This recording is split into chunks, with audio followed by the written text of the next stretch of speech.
Ako ang inyong Lolo Pael at ito ang aking kwento. Binatilyong Manyakis. High school pa lang ay kilala na si Gerald ng mga kaklase niya bilang isang manyakis. Madalas kasi siyang magpasimula ng mga usapang may kinalaman sa kamanyakan. Bukod doon ay marami rin siyang mga babaeng classmate na napagsamantalahan.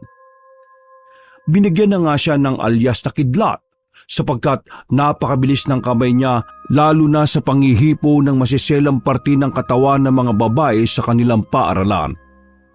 At kahit ganoon ang kanyang gawain, sa kabutihang palad naman ay hindi pa siya naisusumbong sa guidance.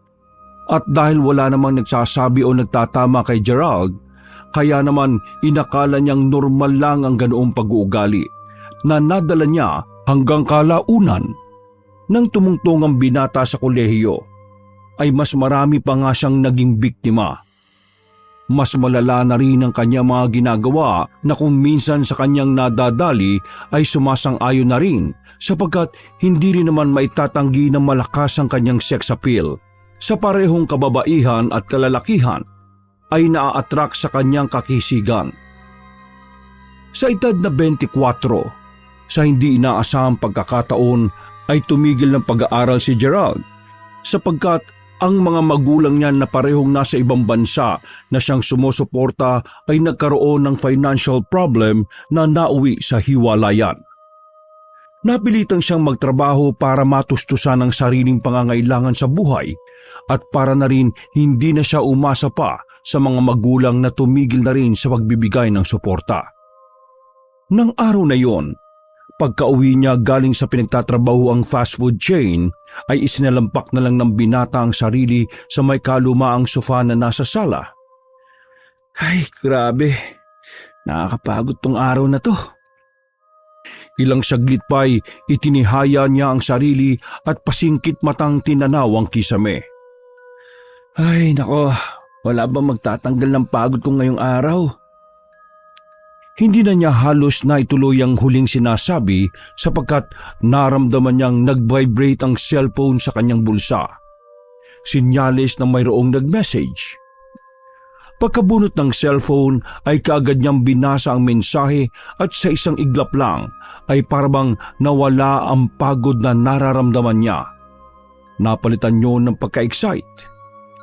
Lumapad ang kanyang ngiti habang nire-replyan ng kung sino mang nag-message sa cellphone. Sige, I'll be there in a minute. Maliligo lang ako para maging mabango at fresh sa'yo. Yan, send na. Ang galing mo, Jer. Makakaisa ka na naman ito ngayon for sure. Matapos basahin ang sariling mensahe na nasend na sa kanyang ka-message ay bumangon na ang binata. Inilapag niya ang cellphone sa lumang sofa at saka mabilis na nagubad ng buong suot. Matagal-tagal na rin akong walang nakakana. Chance ko na to, yahoo! Pagkakuha niya ng tuwalya sa kwarto ay kaagad na nang pumasok ang binata sa CR para maligo. Halos kalahating oras ang itinagal niya sa banyo bago lumabas na tuwang-tuwa. Siniguro niya magiging presentable siya sa gabing yon at mabango para masiguro na rin na makukuha niya ang gusto mamaya. Bago umalis ay humarap muna siya sa salamin at nakangiting pinagmasdan ang sarili. Putya, ngayon palang nanginginig na yung mga laman-lamang ko eh. Kalma, Jer. Makakapaghintay ka naman, di ba? Siguradong makukuha mo siya ngayong gabi. Promise. Matapos kausapin ang sarili sa harap ng life-size mirror ay ngumiti siya na parang isang creepy person bago lumabas ng bahay. Nang nasa kanto na siya ng iskinita ay nakita niya ang kababatang si Baldo kasama ang ilan pa niyang kaibigan na nagiinuman sa kubong tambayan ng kanilang grupo. Hoy Pards, mukhang may gimmick ka na naman tonight ah. Oo pre, nagaya yung mga dati kong kaklase sa school eh. Shot kayo dyan ah. Tumango at ngumiti si Baldo, pati ang iba pa niyang kaibigan. Halika, shot ka muna bago ka umalis. Pagkaabot ni Baldo ng tagay ay nakangiting tumanggi si Gerald. Sorry man, mamaya na lang pag-uwi. Kailangan fresh muna ako syempre. Tagal ko ring di nakikita yung mga yun eh. Alam mo na, may target tayo eh. Langya ka, ngiting manyakis ka na naman ah. Kapag na naman ang tawa mo eh, legit na manyakis, Pards. Dahil doon ay nagtawanan silang lahat. Langya, tagal ko nang walang ano eh. Kaya medyo sabik na ako ngayon, Pards. Nanginginig na lamang ko, gasti. Natawa na naman tuloy ng malakas sa mga kaibigan niya dahil sa kanyang mga sinabi. Tangik, nandyan naman si Camille eh.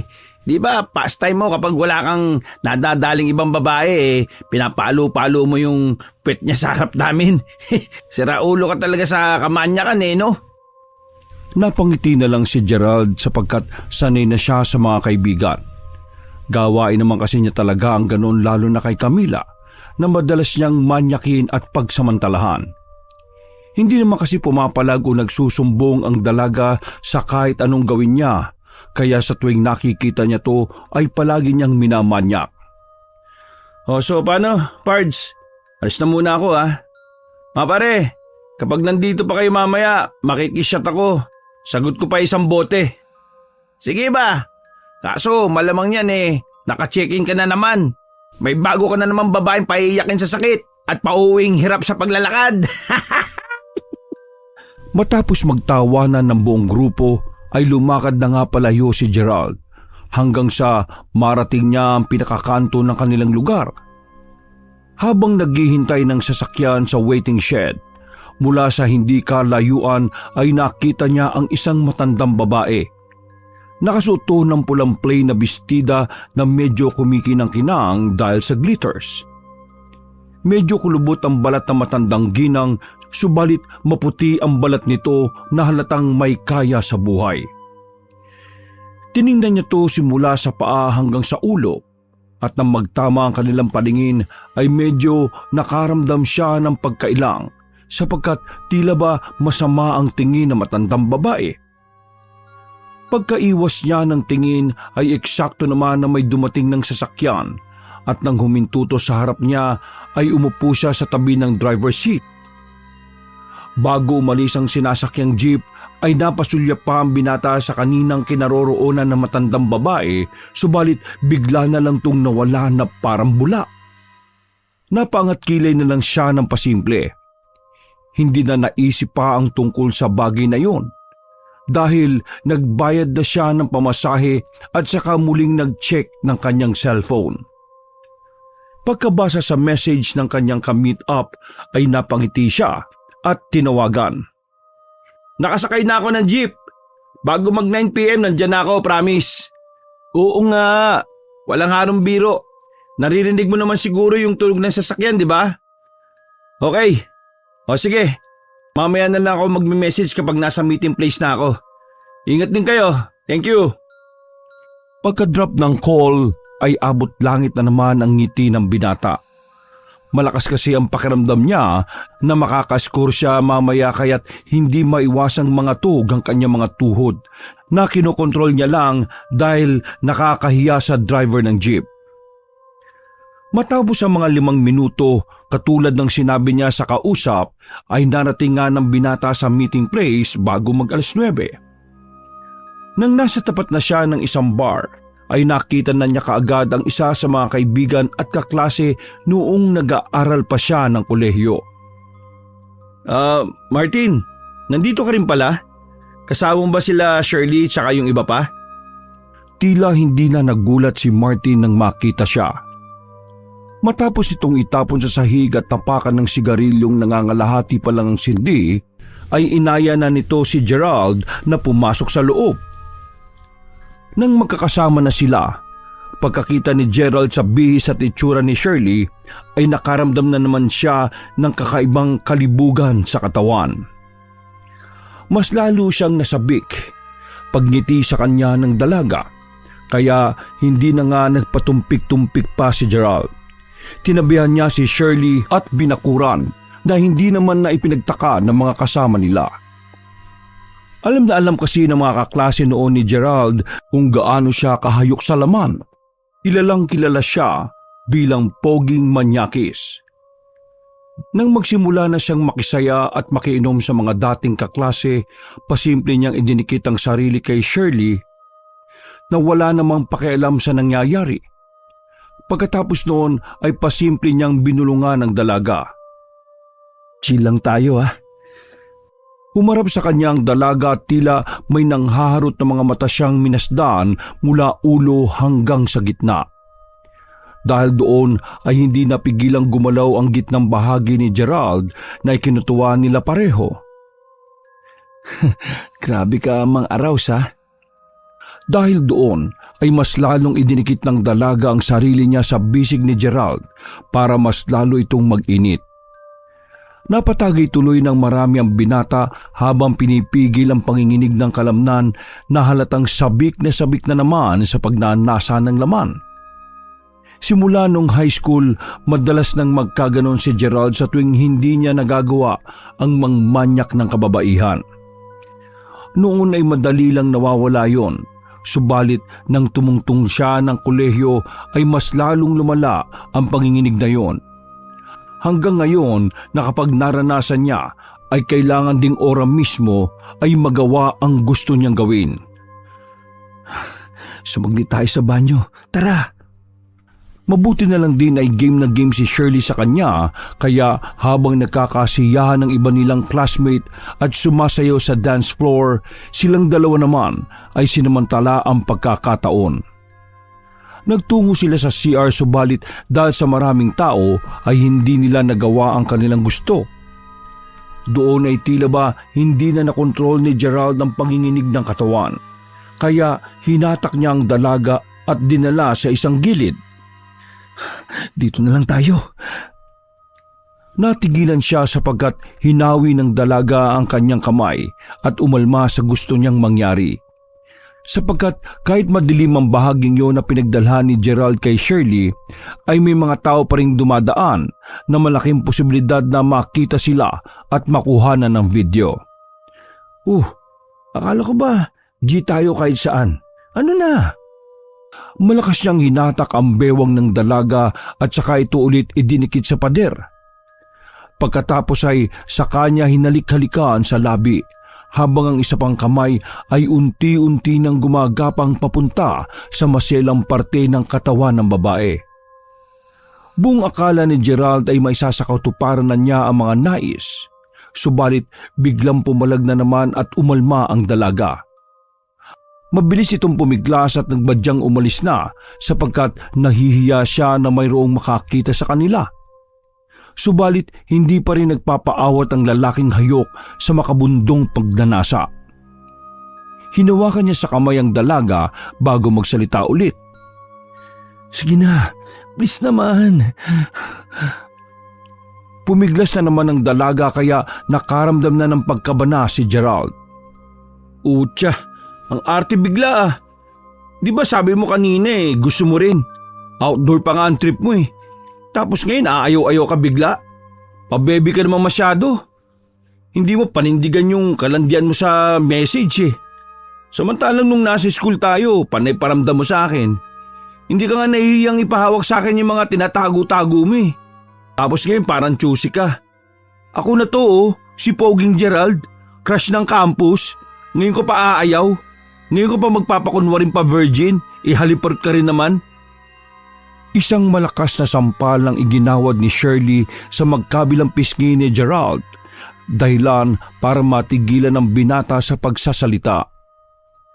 Dahil din naman doon ay saglit na nawala ang panginginig ng kalamnan ng binata. Langya, bakit mo naman ako sinampal, Shirley? Hindi na umimik ang dalaga. Galit lang itong pinagmasdan si Gerald mula ulo hanggang paa bago sabihin na freak. At pagkatapos ay nagmamadali ng umalis. Hindi na naman nagawa pa ng binata na makapagsalita dahil mabilis ang mga pangyayari. Pagbalik ni Gerald sa kung saan sila nakapwesto ng mga dating kaklase ay nakita niyang nag-alisan na ang mga ito. Sinubukan niyang humabol pero kinausap na siya ni Martin na wag na dahil galit na galit sa kanya si Shirley at ayaw na rin siyang makasama ng iba pa matapos nilang malaman na nagtatrabaho na lang pala siya sa isang fast food chain. Pag-alis ng mga yon ay galit na galit si Gerald at parabang gusto niyang magwala sa bar na yon pero mas pinili na lang niyang umalis. Habang naghihintay ng masasakyan ng jeep ay inis na inis pa rin siya habang iniisip ang nangyari kanina. Pakiramdam niya ay pinagkaisahan lang siya lalo na nang nalaman ng mga dati niyang kaklase na isa lang siyang fast food chain crew. Mga hayop yun Kala mong yayaman sobra. Mga wala pa rin namang napatunayan sa mga sarili. Mga pinag-aaral lang din naman ng mga magulang nila. Dahil sa himutok na yon, ay nasipa niya ang isang maliit na bato na napunta sa gitna ng kalsada. Ano kung crew lang ako? At least, ako hindi umaasa sa mga magulang ko. Mga hayop sila. Nakakabwisit yung mga yun. Lalo na si Shirley, pati yung si Martin. Alam ko naman matagal na yung may lihim na galit sa akin Kaya malamang siya ang nagpakalat na nagtatrabaho bilang fast food chain crew. Laking yun Minasdan niya ang maliit na batong sinipa kanina. College level daw, pero sa ganun lang nagtatrabaho. Di wow! Nantado kayong lahat. Natigil siya sa pagsasalita dahil biglang bumalik sa harap niya ang batong sinipa kanina. Nang tumingin siya sa gitna ng kalsada ay mayroon siyang naaninag na pulang bagay na tila kumikinang-kinang. Dahil doon ay napatayo ang binata at itinutok ang mga mata roon. Kaya lang ay naagaw na ang atensyon niya matapos marinig ang tunog ng jeep mula sa hindi kalayuan. Matapos makita ang kung anong nakalagay sa karatula ng jeep, ay sumakay na nga siya rito. Katulad kanina, umupo siya sa unahan na tabi ng driver's seat. Mag-aalas 11 na ng gabi nang makababa siya sa kanto ng kanilang barangay. Habang naglalakad ay patuloy pa rin niyang pinagmumuni-munihan ang nangyari kanina, kung paano siyang pinagkaisahan ng mga dating classmates sa kolehiyo. Sa inis ay kinuha niya ang cellphone at isa-isang binura ang kontak niya sa mga yon.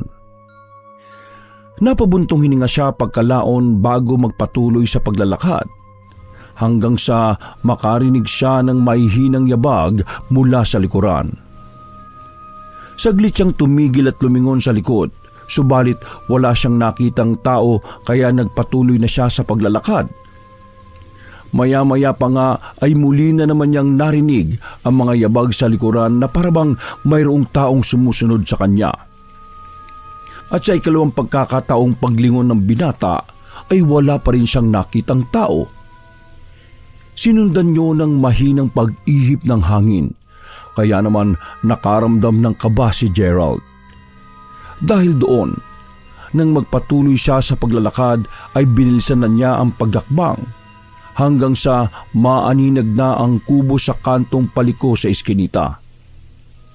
Nakita niya rin si Baldo at ang iba pang kaibigan na nag-iinuman pa rin ng ganoong oras. Tumakbo na siya palapit sa mga kaibigan sapagkat hindi na maganda ang pakiramdam niya sa likuran. Pakiwari talaga ni Gerald ay mayroong sumusunod sa kanya, subalit mabilis lang na nakakapagtago kapag lumilingon siya roon. Hoy Pards, akala ko aabutin ka pa ng umaga bago makabalik Naghihintay pa kami ng isang alak na sinasabi mo.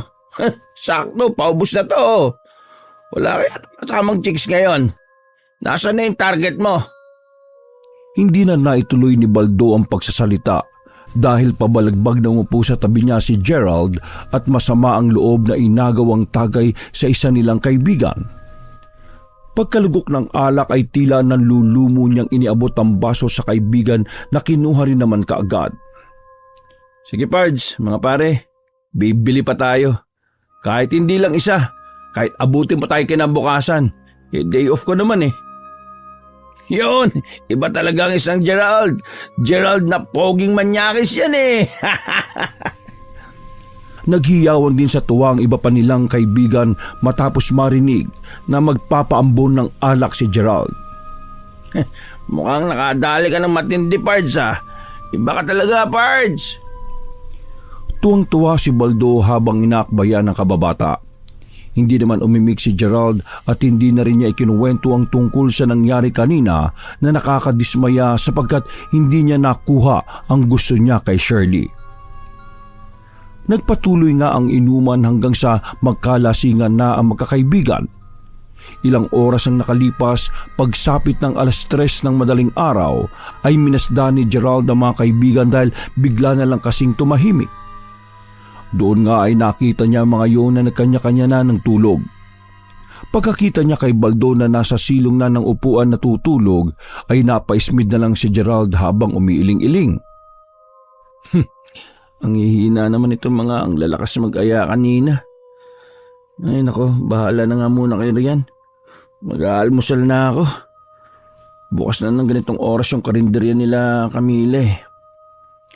Iniwan na nga ng binata ang langon niyang mga kaibigan dahil wala namang gumagalaw sa mga ito sa lugar na iyon. Halos pasuray-suray siyang naglakad hanggang sa marating na nga niya ang koling karinderya na pinagtatrabahuan ni Camila. Kabubukas lang nito eksakto pagdating niya at maliban sa dalaga ay wala pa siyang nakitang ibang tao. Pagkakita niya sa binibini na nakasuot lang ng manipis na spaghetti ay umandar na naman ang kanyang kamanyakan. Ngumisi siya kay Camila at mabilis na hinawakan ang dibdib nito. Pasimpleng umiwas ang dalaga kaya napakunot-noo siya bago magsalita. Nagpapabebe ka na rin ah. Kung kailan mo lang tao sa kakapaguman yan. Samantalang noon hinahayaan mo lang akong hampasin ka sa puwet.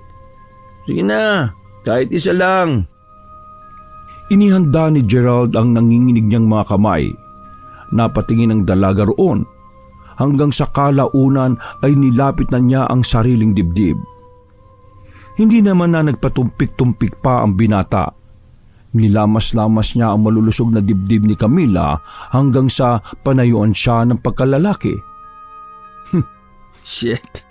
Nabitin ako kanina eh. Pwede bang paisa lang? Habang wala pang tao. Kanina pa ako bitin at init na init eh. Hindi na niya hinintay na magsalita ang dalaga. Hinatak na niya to sa isang sulok at doon isinagawa ang masama niyang binabalak. Kuya Jer, wag naman po rito. Baka may mga dumating na mag-aalmusal eh. Baka makita tayo. Kaya nga bilisan natin eh. Huwag ka na kasing mag-inarte-arte at pumalagpalag para matapos na.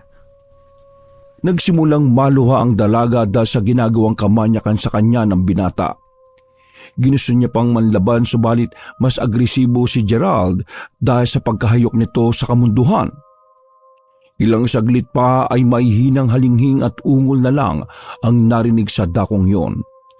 Hanggang sa maisakatuparan na nga ng manyak na binata ang kanyang kagustuhan. Ilang minuto lang ang lumipas, nang makaraos na ay hindi na kumain pa ang binata. Umalis na lang ito kaagad sa karinderya bago pa magdatingan ng mga tao para bumili ng almusal. Pag-uwi ng bahay ay kontento at masarap ang naging tulog ni Gerald sapagkat napunan ang nasa ng kanyang laman dahil kay Camila.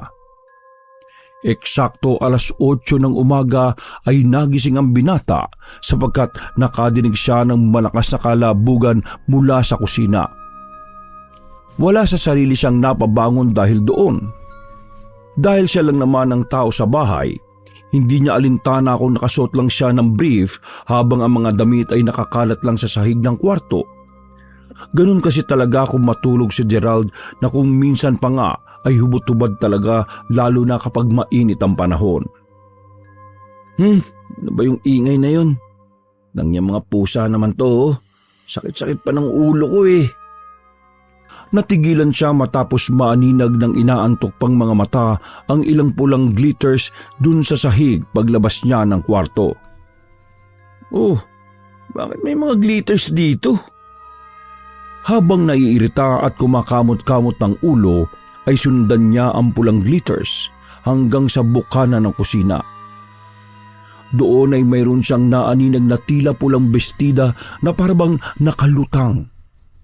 Mabilis siyang bumulusok palabas sa nakabukas na bintana hanggang sa isang iglap ay bigla na lang nawala ito sa kanyang paningin.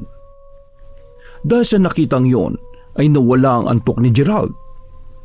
Saglit siyang napatanga bago pumunta sa lababo at doon na nga niya nakita sa sahig ang napakaraming pulang glitters na may nabuong salita. Naningkit muna ang mga mata ng binata bago marahang basahin ang nakaukit na salita ng pulang glitters. Magbabayad ka. Magbabayad ka? Napakunot noo siya at muling binasa ang nakasulat. Magbabayad ka. Magbabayad ka. Bago pa niya matapos ang pagsasalita, ay bigla na lang bumulusok ang may kalakasang hangin na hindi niya rin alam kung saan nanggaling.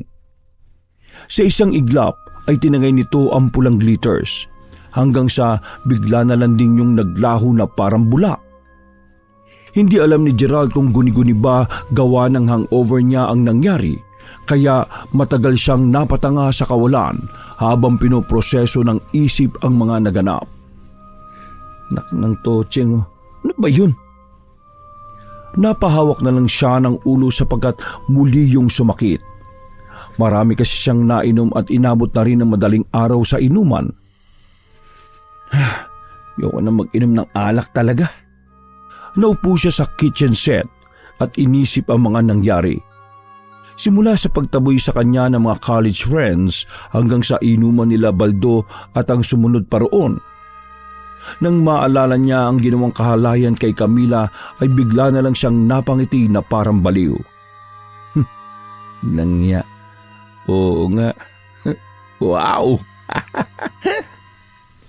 Napahawak siya sa ari matapos maalala ang kamunduhang nangyari sa kanila ni Camila. Hindi nga ako na zero. Nakaisa na naman ako kay Camila eh. Putya, kaya palang sarap ng tulog ko. Pero medyo masakit ang katawan ko eh. Parang gusto ko pa ulit makaisa mamaya. Matapos maalala ang mga yon, ay nawala na kaagad sa isipan niya ang mga nangyari kanin-kanina lang. Bigla ring nawala ang sakit ng ulo na nararamdaman niya. Dahil doon, masaya siyang nagtimpla at uminom ng kape. Pagkatapos ay naglinis na rin siya ng buong bahay dahil ganadong-ganado siya. Pagsapit ng 11:00 ng umaga, lumabas siya ng bahay para bumili ng makakain sa Koleng Karinderya. Isa rin sa dahilan kaya ginusto niyang bumili ay para makita ang parausan niyang si Camila. Nangya naman oh, nanginginig na naman tuloy yung laman-laman ko eh kapag naalala ko yung ginawa namin. Napaka-extreme. Sexcapade talaga. Habang tila kinakausap ang sarili ay bigla siyang napalingon sa likuran nang mayroong umakbay sa kanya. Anak ng teteng ka, Baldo. Pards, akala ko naman sinong multo eh. Teka, takte. Mukhang kagigising mo lang ah. Animal. Huwag mo sabihin kagigising mo lang dun galing sa kubo ah. Habang nakahawak sa ulo ay tumangutango lang si Baldo. Ay, sobrang sakit nga ng ulo ko, Pards eh. Ang dami nating nainom. At loko ka rin ha, hindi mo man lang ako ginising ha. O inalala yung umuwi ng bahay. Gagi, ginigising kita. Nasa ilalim ka na ng bench na tulog eh. Lahat talaga kayo tulog, kaya pinabayaan ko na kayo. Kaya kung naiwan ko na mag-isa ngayon, ibig sabihin nun, yung mga kasama mong nauna sa iyong magising, sila ang pagalitan mo. Kasi sila umiwan sa iyo. Gagi. Di bali na. Sama mo na lang ako sa bahay. Medyo mahilo-hilo pa rin ako talaga eh. Ang init pa kaya, baka bumagsak ako dyan sa daan eh. Kunot noong inalalayan na lang ni Gerald ng kababata pauwi sa bahay nito. Saan ka ba nagpunta? Malamang di ka umuwi ka agad yan eh. Humuna ka na naman siguro, no? Pasimpleng umiti ang poging binata kaya naman napaismid na lang si Baldo. Bangis mo talaga. Sino naman nadali mo kagabi? Pagkasabing yon ay biglang napahinto si Gerald at nagpalingon-lingon sa paligid bago muling harapin si Baldo na nakakbay pa rin sa kanya. Eto Pards ha, seryoso. Sa ating dalawa lang to ha. Naka si Camille Tangik. Ang extreme pa. Wala mo kung bakit. Bakit? Doon kami mismo sa gilid ng karinderya nila. Siya lang kasing tao kanina doon eh. Binira ko sa gilid. Hindi pumalag pre, gustong gusto. Solve na solve talaga ako kanina eh. Sarap ng tulog ko pag uwi, promise. Nagngitian at nag-apiran pa ang magkaibigan dahil doon. Walang iya. Kidlat ka talaga, Pards. Hindi ko kaya yung mga galawan mo eh. Mabilis ka pa sa itik at sa kuneo. Grabe ka. World record yun ah. World record talaga, pang-Guinness. Hindi na naituloy ng manyakis na binata ang binibigkas sapagkat mula sa hindi kalayuan ay nakita nila ang isang matandang babaeng nakasuot ng pulang bestida na kumikinang-kinang ang damit dahil sa glitters. Natanda ni Gerald ang mukha nito sapagkat nakita na niya ang matandang ginang kagabi sa tapat ng waiting shed. Nakatingin ito sa kanya ng matalim na parang sinusunog ang kanyang pagkatao. Ilang minuto silang nagtagal sa ganoong pwesto hanggang sa maglakad na palayo ang nasabing matanda. Nang mawala na yon sa paningin ng magkababata, ay pareho silang napakunot ng noo. Kilala mo ba yun? Hindi nga eh, pero sure ako nakita ko na yung kagabi doon sa kanto, sa tapat ng waiting shed. Siya yun eh, damit pa lang, saka yung glitters. Natigilan siya matapos biglang maalala ang nangyari kaninang umaga. Ang tungkol sa pulang glitters na umukit ng salitang magbabayad ka. Uy, kidlat, Pards. Natulala ka na dyan. Nandito na pala tayo sa tapat ng bahay. Di ko rin namalayan eh. Pagtanggal ni Baldo sa pagkakaakbay ay binuksan na niya ang gate ng kanilang bahay at saka pumasok. Salamat Pards ha. Matutulog na muna ulit ako. Sakit pa ng ulo ko eh. Ha? Sige. Nang makapasok na ng bahay si Baldo, ay hindi maiwasang maglaro sa isip ni Gerald ang patungkol sa mahiwagang matandang babae na nakapula. Bigla tuloy siyang kinutuban sa hindi malamang dahilan. Sino kaya yun? Eksaktong pagkasabi niya noon ay biglang humangin dahilan para tila magsayawan ng ilang puno sa paligid. Nang mauyog ang mga puno ay naglaglagan ng mga dahon nito. Subalit nang makita ng manyakis na binata ang mga piraso ng pulang glitters na nahalo sa nalalaglag ng mga dahon ay mas lalo siyang kinabahan. Kasabay ng pagdampi ng malamig na hangin sa kanyang balat ay ang unti-unting pananayo ng kanyang mga balahibo. Lalo siyang nangilabot nang ang ilan sa mga pulang glitters ay dumampi na rin sa kanyang balat. Dala ng takot ay napatakbo na lang si Gerald na hindi alam kung ano ang gagawin. Para siyang nawala sa sarili dahil kahit saan siya lumingon ay palagi siyang nakakakita ng mga pulang glitters na parabang hinahabol siya ng mga ito. Lang yan, tantanan niyo ako! Hindi niya namalayan na napunta siya sa gitna ng kalye at kamuntikan pang masagasaan ng tricycle. Doon lang siya natauhan pagkarinig sa malutong na mura ng driver na galit sa kanya. Pasensya na po, Manong! Pagkatabi niya ng daan ay doon na nga siya nahimasmasan ulit. Nawala na ang mga pulang glitter sa paligid at bumalik na ang lahat sa normal. Pagbaling niya ng tingin sa kaliwa ay nasipat nga ng binata ang koleng karinderya. Kaya naman nabuhayan na naman siya ng kalooban. Buti naman at nandito na ako. Siguro, gutom at hangover lang itong mga nangyayari. Huwag ka na masyadong magpakaparanoid, Jer. Pagbili mo mamaya ng pananghalian, iritan mo ulit si Camila. Tandaan mo, ang mission mo ngayon, focus. Aayain mo siya sa inyo para, alam mo na, ihilang talaga ang pahinga. Paglapit sa karinderya, ay hinintay muna ng poging binata na umalis ang ibang bumibili para na rin makafocus sila ni Camila. Pagkakita naman sa kanya ng dalaga ay naramdaman kagad ng binata ang pag-iwas nito. Kaya napakunot noo siya at napasalita sa isip. Lang yan. Nagpapakipot effect pa ito. Pero kapag dinikitan ko na ng sandata hindi nakakalas yan. Ayos din Pero ganyan ang mga gusto ko Mas lalong nakakagigil kapag ganyan. Kunwari umaayaw-ayaw. Habang sinasabi ang mga yun sa isip ay nakaramdam na naman ang binata ng panginginig ng kalamnan. Kaya pilit niyang ikinakalma ang sarili.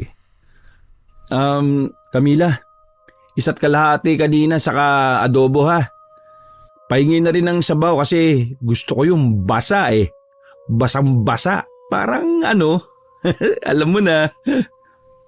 Habang napapangiti siya, si Camila naman ay hindi naman nakatingin sa kanya. Wala ring kibo ang dalaga habang nagsasandok ng mga order kaya hindi na nakatiis si manyakis na binata. Pagkaalis ni Aling Koleng ay nilapitan niya ang dalaga at pasimpleng binulungan. Doon tayo mamaya sa bahay Mas may enjoy natin doon. Hindi ka magsisisi, promise. Hindi umimik si Camila. Inabot lang nito ang mga pinamili ng poging binata at kinuha ang bayad. Dahil doon ay napakunot noo si Gerald na parang naiinis. Nang iabot na sa kanya ang sukli ay hinuwakan niya ang kamay ng babae at saka muling binulungan. Umuo ka na kasi. Gusto mo rin naman, di ba? Sige ka, ikaw rin. Para lang matapos na at tumigil ay tumango na lang ang dalaga. Kahit ang totoo ay takot na siya and at the same time ay galit na rin sa mga kabastosang ginagawa sa kanya. Nang makuha na ni Gerald ang gusto niyang sagot, ay mabilis niyang hinipuan ng pagkababae si Camila at pagkatapos ay nginitian ito. Ngiti ng isang lalaking hayok na hayok at may matinding pagnanasa. Mamayang alas 7 O sige, maglilinis na ako. Kaya ikaw rin maglinis ka ng husto Kasi magdamag tayong alam mo na. O sige, bye. Nang pauwi na, ay nakasabay pa ni Gerald ang dalawa sa mga kaibigang nakainuman niya kagabi na sina Oneng at Nunoy. Kaya inaya niya mga yon na tumambay sa kanilang bahay kaya ng tanghaling yon ay hindi siya nag-iisa. Pagkatapos siyang mananghalian ay sinamahan niya na ang dalawang kaibigan na nanunood sa sala. Sabay-sabay nilang pinanood ang tungkol sa isang dokumentaryong palabas galing sa ibang bansa na may kinalaman sa witchcraft.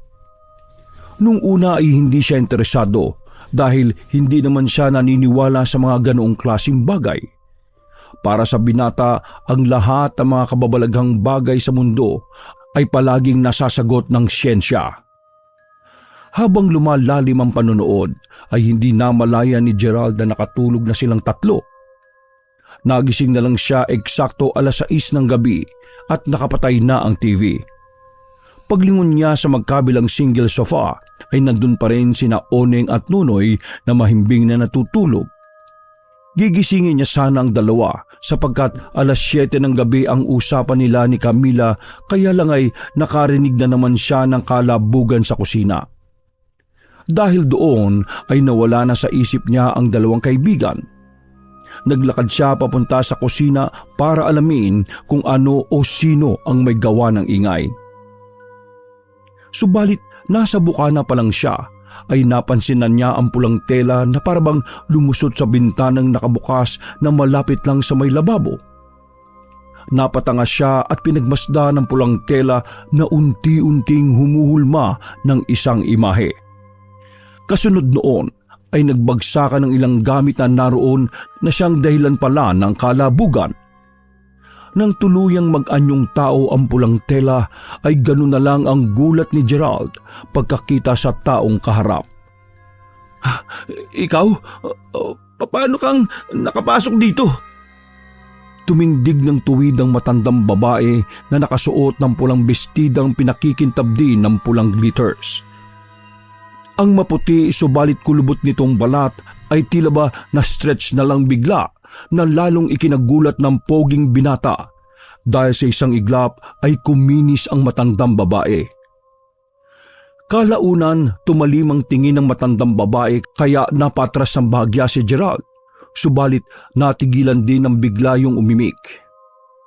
Hindi ba't sinabi ko sa iyo na magbabayad ka? Pagkarinig ng binata sa matinis na boses ng matandang babae ay mabilis na gumapang sa buo niyang katawan ang lamig at kilabot. Nakaramdam siya ng pangangatog ng tuhod kaya hindi na rin siya nakakilos kaagad para tumakbo. Pilit pang pinoproseso ng binata ang mga pangyayari sapagkat hindi siya sigurado kung totoo nga ba o panaginip lang ang lahat. Sino ka po ba? Ano ba pinagsasabi mo? Manang! Mas lalong nagnalit ang pagmumukha ng matandang babae.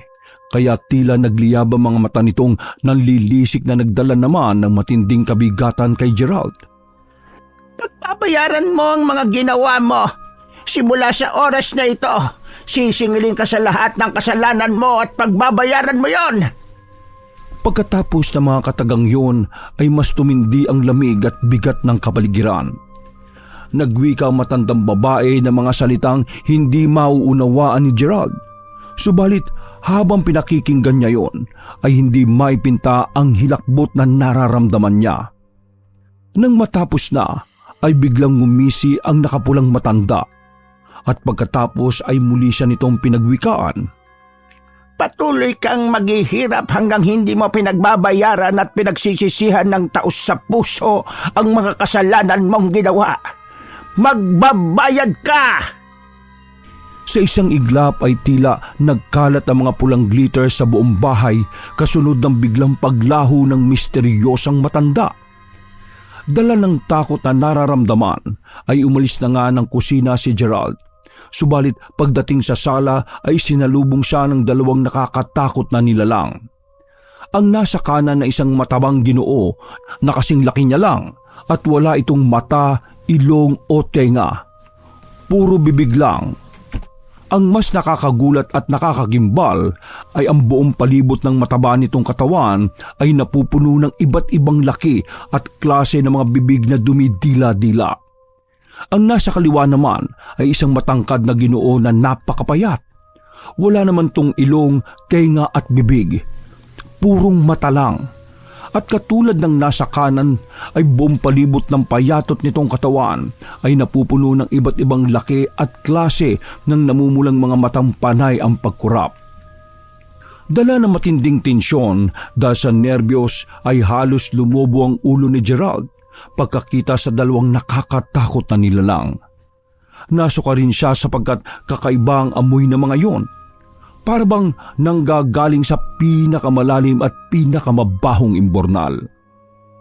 Nang lumapit ang mga ito sa kanya, ay kaagad siyang umiwas subalit kahit ganoon ang itsura ng mga halimaw ay mabilis siyang naabutan ng mga ito at pinagpupupunit ang suot niyang damit.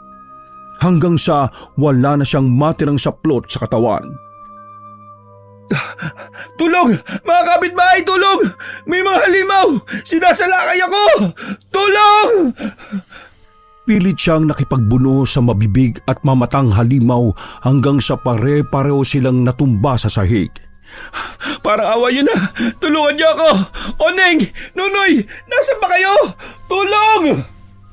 Habang gumagapang sa sahig, ay pinagsisisipa niya sa ulo ang dalawang halimaw hanggang sa makakawala siya. Nang makatayo ay agad dumiretso ang binata sa bandang lababo para kunin ang mga kutsilyo. Nanginginig ang katawan niyang hinawakan ang butcher at cleaver knife. Saka hinarap ang mga papalapit na mga halimaw. Sige, lumapit kayo! Mga halimaw! Mga hayop kayo! Iwinasiwas niya ang hawak ng mga kutsilyo at nagsimulang maiyak at maihi sa takot. Subukan niyong lumapit! Tulong! May halimaw rito sa bahay ko! Mga kapitbahay, tulong! Nag-ikutan sila ng mga halimaw hanggang sa ang mga ito naman ang mapunta sa bandang lababo. Habang siya ang napunta sa exit ng kusina. Nang lalabas na ang binata ay hindi na niya namalayan na mula sa likuran ay may isa pa palang halimaw na bigla na lang sumulpot mula sa kung saan. Sakto ang hubog ng katawan nito, subalit ang mas ikinatakot niya ay wala rin itong mata, ilong, tenga at bibig, kundi ang buong palibot nito ay napupuno ng mga ulo ng iba't ibang insekto. Lalong nagimbal si Gerald, kaya iwinasiwas niya sa nasabing halimaw ang hawak ng mga patalim. Subalit bigla siyang nilingkis nito hanggang sa mabitiwan niya ang hawak ng mga kutsilyo kasabay ng pagdapa sa sahig. Nagkakakawag ang binata at pilit na kumakawala sa mahigpit na pagkakakapit ng halimaw na may iba't ibang ulo ng mga insekto. Nang hindi na siya makakilos ay nagsisigaw na lang si Gerald na sagad sa lalamunan. Tulong! Tulong! Baldo! Makakapit tayo, tulong! Pagkakuha niyo na po! Isang malakas na sampal sa muka ang tila nagpagising kay Gerald sa katotohanan. Bigla na lang nanlabong kanyang paningin at nang tingnan niya ang halimaw na nakalingkis ay doon na nga unti-unting lumitaw ang totoo nitong anyo. Walang iba kundi si Baldo na kanina pa siya inaawat dahil sa kanyang pagwawala na parang wala sa sarili. Patuloy na tinatapik-tapik ni Baldo ang mukha ng kababata na unti-unti nang nahihimasmasan. Pards! Pards! Ako to! Si Baldo! Yung kababata mo! Anong ginagawa mo? Bakit mo kami inaatake ng kutsilyo nila Oning at Nunoy? Pagkarinig sa mga sinabing yon, ay wala sa sariling minasdan ni Gerald ang dalawang halimaw na nasa bandang lababo at laking gulat na nga niya nang makitang si Oning at Nunoy na hindi rin maipinta ang takot dahil sa mga nangyari. Nang makita ni Baldo na medyo nahimasmasan na ang kababata, ay sa kanya niluwagan ng pagkakayapos dito. Pards, ano ba nangyayari sa'yo? Sabi nito nila Oning at Nunoy bigla ka na lang daw nag-hysterical pagkagaling mo kanina sa kusina. Pagdating ko rito, nagsisigaw ka na, nagwawala ka. Nagpunit ka pa ng sarili mong damit. Tingnan mo wala ka ng suot. Ang dami na ring usyusero at usisera dyan sa labas. Dinig ka dun Napayakap na lang ng husto si Gerald sa kababata na muling napaiyak matapos mapagtanto ang nangyari. Dahil doon ay lumapit na sina Oning at Nunoy para akaying tumayo ang kaibigan at tapisan na rin ito ng tuwalya. Pards, sabi mo nga sa akin kung may problema ka. Baka makatulong ako o kami. Mga kaibigan mo kami. Hindi kaagad nakaimik si Gerald. Nang nasa sala na sila, ay pinainom muna siya ng tubig at pinakalma. Pagkalipas ng higit kalahating oras nang medyo okay na ang kanyang pakiramdam, ay doon na nga siya nagsalita sa mga kaibigan. Natatakot man siyang magsalita dahil naiisip niyang baka pagtawanan siya ng mga kaibigan pero wala nang mapagpilian pa si Gerald. Natatakot din siya na baka dahil sa mga nangyayari ay tuluyan na siyang masiraan ng bait. Pards, Oning, Noy, pasensya na sa nangyari kanina. Pero maniwala sana talaga kayo sa sasabihin kong ito. Bumuntong hininga muna ng malalim ang poging binata bago magpatuloy sa pagsasalita. Kagabi pa pala, yung paalis ako, bago tayo mag-inuman, may nakita ko matandang babaeng nakapula. Yung ba yung nakita natin kanina paghatid mo sa akin sa bahay? Tumango si Gerald bago nagpatuloy ng pagkukwento. Basta, kagabi, maraming beses ko siyang nakita Tapos, na-reject ako nung kaklase ko nung college.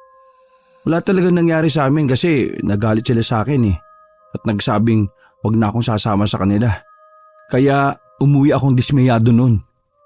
Anong kinalaman nun? Feeling ko, matindi ang galit sa akin ng mga yon. Kaya may ginawa sila sa akin na hindi ko maintindihan.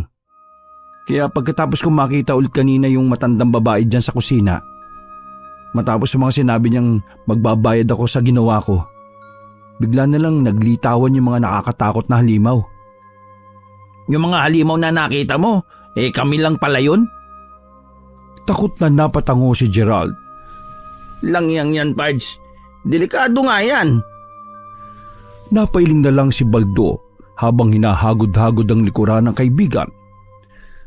Mga pare, Samahan niyo naman ako ngayong gabi dito sa bahay. Please naman oh. Alam kong kabaklaan tong sasabihin ko pero natatakot talaga ako eh. Hindi niyo alam kung gaano nakakatakot yung mga nakita kong halimaw. Hayop na yan. Nagsimula na namang maiyak si Gerald kaya inakbayan siya ng kanyang kababata at pinatahan. Nang gabing yon ay nag-decide nga si Baldo, Oneng at Nunoy na samahan ng kanilang kaibigan na medyo aligaga dahil sa mga naganap. Mabilis din na kumalat ang balita ng gabing yon, kaya marami ang mga usyosero at usyosera ang nag-usap-usap at nagsabing sinisingil na nga si Gerald dahil sa kanyang mga kalaswaang ginagawa. Hindi na rin kasi lingid sa ilang tao sa kanilang lugar kung gaano kamanyakis ang binata. Eksaktong pagsapit ng alas 10 ng gabi, nahihimbing na sa pagtulog ang lahat. Katabi ni Gerald sa kama ang tatlong kaibigan nang bigla na lang siyang magising dahil sa may kung anong bumulong sa kanya mula sa hangin. Pagbangon ay tumambad kaagad sa kanyang mga mata si Camila. Nakatayo ang dalaga sa pintuan ng silid at nakangiti sa kanya. Wala pa sa wisyo si Gerald at kabado pa, pero nagulat siya nang biglang maghubad ng damit sa harapan niya ang dalaga. Dahil doon ay umandar na naman ang pagiging manyakis niya. Hindi napigilan ng binata na lapitan ng dalaga, subalit naglakad na to palayo. Camila, saan ka pupunta? May usapan tayo, di ba? Huminto ang dalaga at ngumiti sa kanya. Pagkatapos ay inaya siya nitong sumunod. Lumabas nga sila ng bahay hanggang mapunta sa hindi kilalang lugar. Doon na nga tinanggal ni Camila ang buong kasuotan niya at saka tumuwad sa harap ng binata na nanginginig na naman ng laman matapos makakita ng hubad na katawan ng babae. Nakipagtalik nga si Gerald ng gabing yun at napapapikit pa siya, subalit pagdilat ay laking gulat niya sapagkat hindi na si Camila ang kanyang kasiping kundi isang aso. Aso ng kanilang kapitbahay. Hayop na yan! Ano tong nangyari sa akin? Bakit ako nakikipag-sex sa aso? Nasaan na si Camila? Nang umiyak ang aso at nakagawa ito ng ingay dahilan para magising ang may-ari ng bakurang pinasok ni Gerald. Sa sobrang pagkabigla ay nagtatatakbo ang binata at naiwan ang salawal niya sa lugar na yon. Dinig pa niya ang galit ng may-ari ng bahay na nagbabanta na kung sino man ang pumasok sa kanilang bahay ay makakatikim ng galit niya. Habang kabadong pauwi ng bahay at walang pang ibabang suot ay bigla na namang umihip ang malakas na hangin. Napahinto si Gerald at takot na nagmasid sa paligid sapagkat nararamdaman niya na naman ang presensya ng matandang babae. Ano bang kailangan mo sa akin? Please naman oh, lubayan niyo na po ako. Kung si Shirley ang nag-utos sa'yo nito, pupuntahan ko siya bukas na bukas din. Magsusorry ako. Please lang po, tigilan niyo na ako kung ano man tong ginagawa niyo. Nagpatuloy lang ang malangyang ihip ng hangin hanggang sa mula sa kung saan ay muling naglaglaga ng mga pulang glitters kasunod ng mahihinang bungis-ngis galing mismo sa matandang babae na hindi naman nagpapakita sa kanya. Parang awa niyo na, please naman oh. Lubayan niyo na po ako. Kung ano man ang ginawa ko kay Shirley, hindi ko na talaga gagawin. Hindi ko na uulitin. Dahil sa sinabing yon, ay tumigil ang mahihinang bungis-ngis na biglang napalitan ng nakakapanindig balahibong sipol. Sa isang kisap mata ay bigla na lang sumulpot sa harapan niya ang matandang babaeng nakapula. Galit na galit ang mukha nito sa binata. Manang, kung ano pong nagawa ko, please po, titigil na ako. Hindi ko na uulitin. Tumigil ka! Sinungaling! Dahil sa matinding pagnanasa ng makamundo mong laman, kahit aso pinatus mo. Dahil sa pagkaimoral mo, mas lalo kang mapaparusahan. Dapat sa'yo'y maputulan ng pagkalalaki. Dahil sa sinabing yun ng ginang ay mas lalong nanghilakbot ang binata. Napayak siya at napaihina naman sa takot habang naninigluhod sa matandang babae. Lola, Manang, please naman po. Huwag niyo pong gawin sa akin to. Magbabago na po talaga ako, promise. Hindi na ako uulit. Sa halip na kaawaan ay lumapad lang ang ngiti ng matandang ginang kay Gerald. Sa kanila mo sabihin niyan at huwag sa akin. Mula sa likuran ng matandang babae ay nagsulputan ng 3 kalalakihang nakatakip ang pagmumuka at sa sobrang laki ng mga katawan ay naglabasan ng mga ugat-ugat sa mga muscle na mga ito. Ang 3 ay may hawak na kinakalawang na armas. Ang una ay tabak. Ang ikalawa naman ay gardening shear. At ang ikatlo ay malaking tinidor ang hawak na may 3 tulis. Pagkakita ni Gerald sa mga yon, ay mabilis na umakyat ang tensyon sa kanyang dibdib at batok. Kaya nakaramdam siya ng matinding pamamanhid ng katawan. Sa tindi ng takot na kanyang nararamdaman ay nahirapan na siya sa pagkilos at naghabol na rin ng hininga. Pakiusap, parang awa niyo na. Huwag niyo pong gawin. Huwag niyong putulin ang pagkalalaki ko. Subalit tila bingi ang 3 kalalakihan na parang mga berdugo. Marahan silang naglakad palapit kay Gerald habang pinatutunog ang mga hawak na armas na siyang gagamitin sa pagputol sa kanyang ari. Dahil doon ay wala nang nagawa si Gerald kundi takbuhan ng 3. Nakita niya pa at narinig kung paanong humalaka ang matandang babaeng nakapula na parang isang mangkukulam. Sige, tumakbo ka ng tumakbo dahil kapag nahuli ka nila, siguradong mawawala ang pinagmamalaki mo. Habang tinatakasan ng mga humahabol ay humiyaw na rin ng humiyaw ang binata. Humihingi siya ng tulong sa mga kapitbahay kaya ang ilan sa kanilang lugar ay nabulahaw sapagkat hating gabi na. Mga kapitbahay, tulong! Inahabol ako! Puputulin nila ang ari ko! Tulong! Tulong! Mamamatay ako! Tulong! Baldo! Oneng! Nunoy! Guys! Parang hawa niyo na! Nasaan na ba kayo? Tulungan niyo ako! Mga kapitbahay, tulong! Nang maabutan si Gerald ng nangungunang berdugo ay nahawakan siya nito sa damit. At para matakasan nito ay walang choice ang binata kundi hubarin ang suot niyang damit. Sa kalagitnaan ng malalim na gabi ay hubot-hubad siyang tumatakbo sa gitna ng kalsada para lang matakasan ang mga berdugo. Hanggang sa hindi niya namalaya ng isang motorsiklo sa gawing kanan. Nabunggo siya at nadapa, subalit hindi naman napuruhan. Kaya lang ay hindi na nakatayo ang binata sapagkat laking gulat niya dahil napalibutan na kaagad siya ng 3 berdugo. Napaiyak at nagmamakaawa na lang siya ng gusto sa mga ito.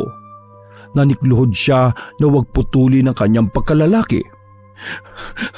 Please naman po, nakikiusap ako. Wag! Wag! Wag! Uy, pare, gising! Gising! Ano ba nangyayari sa iyo? Kanina ka pa namin nahahabol nila Oneng at Nunoy. Tila nahimasmasan ng binata pagkakita sa mga kaibigan na nakapalibot sa kanya. Nakita niya rin ang driver ng motorsiklo na nakabusangot bago umalis. Kakatapos lang kasi itong kausapin ni na Oneng at Nunoy para humingi ng dispensa sa abalang nangyari. Nang ma-realize ni Gerald na ang inakala niyang 3 berdugong puputol sa kanyang ari ay ang mga kaibigan, ay napahagulgol na lang siya ng iyak. Kinumutan na naman siya kaagad ni Baldo na may daladala pala kaninang kumot habang hinahabol siya. Yung matandang babae, Pards. Siya na naman na may gawa nito, no? Oo, kaya tulungan niyo ako. Hindi ako nababaliw, ha? Dahil sa pangyayaring yon, kinabukasan nga ay mabilis na namang kumalat ang balita sa kanilang lugar. Kaagad lumaganap na nasisiraan na si Gerald ng bait dahil marahil sa ipinagbabawal na droga. Sa paglipas ng mga araw ay mas lumala pa ang kalagayan ni Gerald. Kung ano-ano na ang nakikita at naririnig nito na parang nawawala na sa sarili talaga. Magkagayon man ay hindi siya sinukuan ng mga kaibigan. Tinulungan siyang magpakonsulta sa espesyalista pero dahil sa wala naman siyang sapat na pera ay hindi na nagtuloy pa ang binata. Mabuti na lang din ay mayroong kakilala ang tiyuhin ni Nunoy ng isang magaling na albularyo at doon dinala si Gerald. Napag-alaman nilang kinulam ang binata at nagulat sila matapos malamang si Camila pala ang may pakana. Pagdaan ng 2 buwan ay naging maayos na rin ang kalagayan ni Gerald. Bigla na lang kasing nawala ang kulam na iginawad sa kanya sapagkat binago niya ang sarili at itinigil na ang kamanyakan. Humingi siya ng tawad kay Camila at inamin niya sa mga kaibigang sina Baldo, Oneng at Nunoy na kaya siya nagkakaganon sapagkat noong bata pa ay biktima si Gerald ng sexual harassment ng kanyang tiyahin. Sa paglipas pa ng panahon ay tumino na nga si Gerald at ang magandang balita ay nakatuluyan niya si Camila sapagkat noon pa man talaga ay may gusto na nga ito sa kanya. Nalaman din ng lalaki na ang kumulang pala sa kanya noon ay ang tiyahin ng babae na tinatawag na si Mamang Yoyang. Wakas!